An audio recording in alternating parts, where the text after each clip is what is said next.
আরে 30 টাকা কেজি, 30 টাকা কেজি। ভাই তরমুজের দাম কমে গেছে। কত করে ভাই? 30 টাকা কেজি, 30 টাকা কেজি। সবগুলো 30 টাকা কেজি না? 30 টাকা কেজি, হ্যাঁ। সর্বোচ্চ কয় কেজি আছে ভাই? এখানে ছোট ভালো তরমুজ, ভালো 5 কেজি, উপরে 5 কেজি। 5 কেজি পর্যন্ত আছে।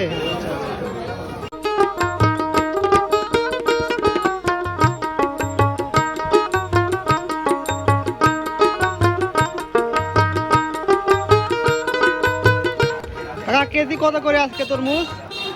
40 আর 35। 40 আর 35 না? হ্যাঁ, দাম একটু কমে গেছে নাকি? কমে গেছে। কত করে কেজি কাকা তরমুজ? 30 টাকা কেজি। 30 টাকা কেজি। দাম একবারে কম না? একবার কম আসবাস। এটার দাম নাই, তরমুজের দাম নাই। কোন জায়গায় তরমুজ কাকা এটা? এটা বরিশাল। বরিশালের? আচ্ছা আচ্ছা।